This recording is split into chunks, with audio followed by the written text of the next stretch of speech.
Hi and welcome back to Parbreakers Golf Academy. My name is Bernard Sheridan. We're located in Limerick, PA, and today we're going to take a look at the swing of Rory McIlroy, who had his first win for 2013.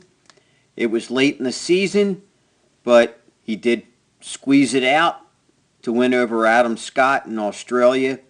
And what we're going to look at today is how Rory's swing, especially his takeaway, and also what goes on in the downswing for weight shift, can help you fix your slice.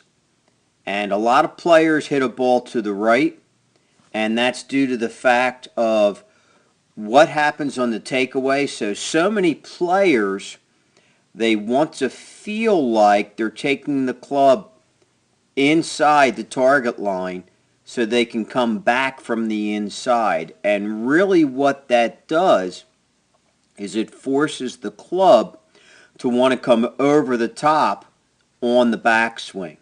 So what we're going to do is take a look at first the down the line of Rory. Is kind of a little bit overhead here, so it's a really good view here. What I want you to notice that his feet are very square to the target line. And as he comes away, I want you to see that shaft is staying on that line, and it's not coming inside that line at all. Okay?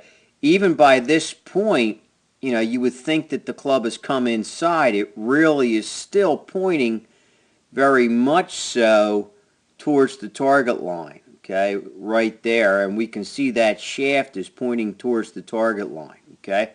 The other thing that I want you to notice here is that his right wrist is not broken down at all, okay?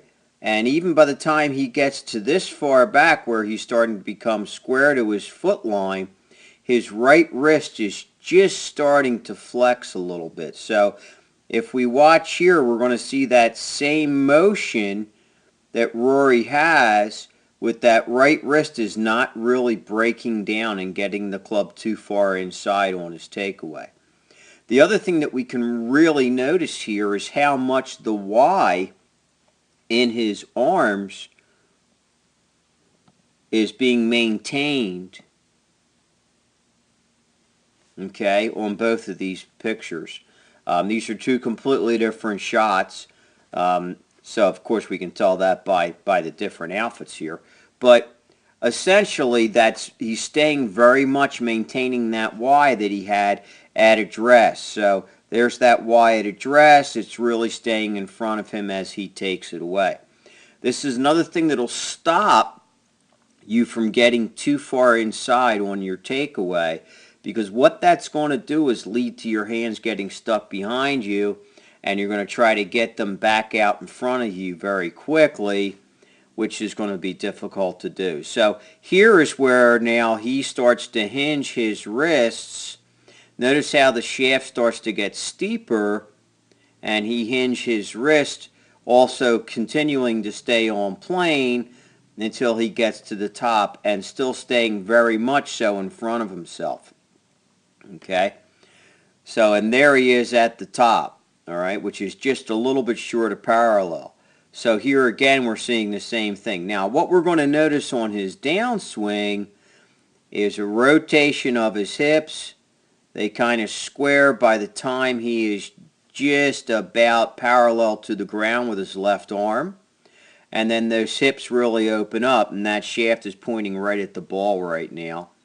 And here we're seeing how that right wrist has all of that lag created, and his left wrist here is very, very square to the target line and flat. Okay, so if we draw a line on that, we can really see how that is flat coming into impact. We're going to see here too, as Rory gets into that same position here, his hip has gotten over his left foot, okay, which means weight transfer.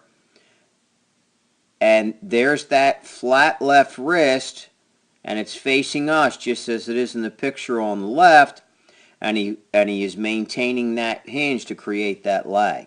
Now, once he gets to that position, what I want you to notice also is now his left shoulder is starting to line up with that red line, which means everything is stacked as he comes into impact. This is going to help bring the club from the inside, and we can see how it's moving into the inside and actually moving slightly outside. Face is very square, and Rory continues to keep that shaft on plane as he turns through that shot and shifts his weight, comes to a finish. So here he is stacked up at the finish, or at just past impact. Again, we're noticing how everything stacks, and that Y that we talked about earlier is being maintained with his arms. That Y between his shoulders coming straight down there, right in front of himself, and rotating to a nice full finish. When he gets to that finish, what I want you to notice is how everything is stacked over top of that left leg. He just rotated right around that left leg. So again, what we want to remember here is to help you fix your slice. Take a tip here from Rory's swing. Finish on that left leg. Get that shoulder, that right shoulder, towards the target. Okay? Towards the target. And do not take the club too far inside. Keep that shaft moving down the line. Okay? As we always have said before, in the core rotation drill that helps you, if you watch that video, that'll help you stay back out in front of yourself on the way back, not getting the club too far inside. So I hope you enjoyed this little video of Rory's swing and how it can help your slice. And as always, don't forget to follow us on Facebook, and also follow us on Twitter. And don't forget to subscribe to our channel. Thanks so much for seeing you again here at Parbreakers Golf Academy, coming to you from Limerick, Pennsylvania, and looking forward to seeing you in the next video. Take care.